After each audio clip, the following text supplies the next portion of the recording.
අද අපි අතේ තියාගෙන ලියන මේ සරල පෑන මිනිසාගේ දැනුම, සංස්කෘතිය, දේශපාලනය, ඉතිහාසය පිළිබඳ සුවිශාල කතිකාවතක් ගොඩනගපු අතිශය බලවත් උපකරණයක් කියලා ඔබ දැනුවත්ද?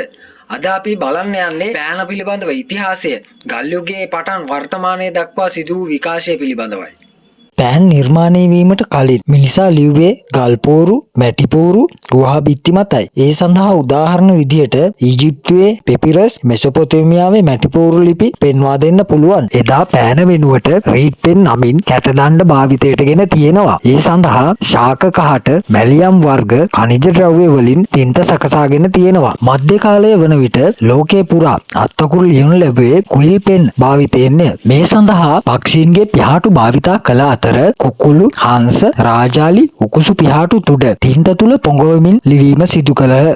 මෙය අතිශය සංකීර්ණ ක්‍රියාවලියක් විය. මෙයින් බයිබලය, රාජලේඛන, විද්වත් ග්‍රන්ථ සූක්ෂම ලෙස ලිවීම සිදු කර ඇත. ඉන් පසු කාලීනව 18 19 වන සියවස් වලදී කාර්මික විප්ලවයත් සමග නිර්මිත මෙටල් නිබ් පෙන්ස් ලොවට වටිනා දායාදයක් විය. එය ලිවීම සඳහා හොඳ විසඳුමක් විය. එයට උදාහරණ දෙන කතුවරුන් රාශියකි. ජොනතන් ෆිෆ්ට්ගේ ගලිවරේ කෘතිය, ඇග්‍රිතා ක්‍රිස්ටි රහස් පරීක්ෂක කතා රැජින ලෙසින් විරුදාවලි ලතිනෙස් පොතට අනුව ලොව වැඩිම පොත් ගණනක් කලි වූ කතුවරියයි. වර්ජිනා වුල්ෆ් ප්‍රදීපාගාරයේ වෙත කෘතිය වගේම ඇය ලාංකික අපිට හුඟක්ම සමීප පැද්දේගම පොත ලියූ ලෙනාඩ් ෆෝල්ගේ භාර්යාවයි. ඒ වගේම අපි හැමෝම දන්න ජේ.කේ. රෝලින් හෙවත් හැරි පොටර් නවකතාවේ කතුවරිය ලොව ධනවත්ම ලේඛිකාවයි. මීට අමතරව රෝල්ඩ් ඩාල්, ජේ.ආර්.ආර්. ටෝල්කින්, බ්‍රෑන්ක් බ්‍රවුන් කළ වගේම මේ කාලයේද ලොව ප්‍රකට ගත් කතුවරුන්ය. මින් පසුව නිර්මිත ෆවුන්ඩේෂන් පෙන් හේතුවෙන් තින්ත ගබඩා කර තබාගත හැකිවීම නිසා එක දිගට ලිවීමටත් අත්තකුරු ලස්සනට පහසුවෙන් වේගවත්ව ලිවීම හැකිවිය.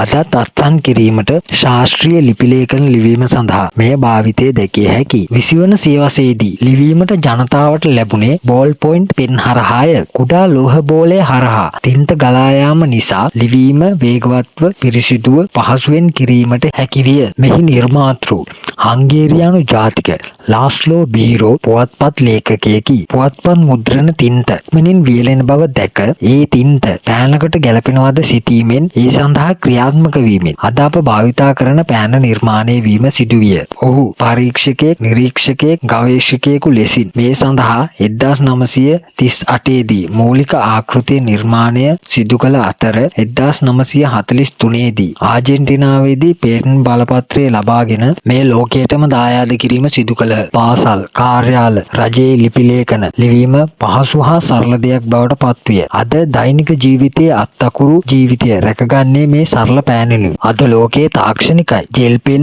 රෝල බෝල පෙන් අත්තකුරු වල මෘදුභාවය වැඩි කළා. ඊටත් වඩා ස්ටයිල් සහ ස්මාර්ට් පෙන් අත්තකුරු ඩිජිටල් ලෝකයට රැගෙන යාම සිදු කළා. අද අපි ලියන අකුරු ක්ලවුඩ් එක, AI එක ඉතිහාසයට එක්වමින් පවතිනවා. ගල් යුගයේ පටන් ස්මාර්ට් පෙන් දක්වා මිනිසාගේ සිතුවිලි රැගෙන ගිය මේ සරල පෑන අදත් අපේ අත්තකුරු වල ජීවත් වෙනවා. කියවීම මිනිසා සම්පූර්ණ කරනවා සේම. පෑන අවියකොට ලියවුවන්ද ඔබ ලියන අකුරක් හෙට දවසේ ඉතිහාසයක් වන්නටද පුළුවනි. මේ තියෙන්නේ ක්‍රමික විකාශනයත් සමග අද දවස වන විට ඉල්ලුමට සරලන සැපයුමක් දීම සඳහා පෑන් නිර්මාණය කරන කර්මාන්ත ශාලාවකින් ලබාගත් වීඩියෝවක්. මේ පිළිබඳ ඔබගේ අදහසද අප හා බෙදා ගන්න. වීඩියෝ හොඳ නම් අනෙක් අයටත් බලන්න ෂෙයා කරන්න.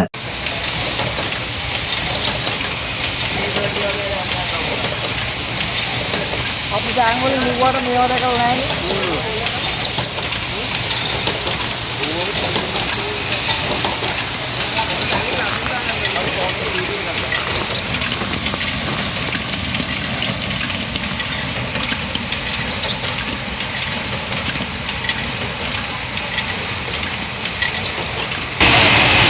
Kalau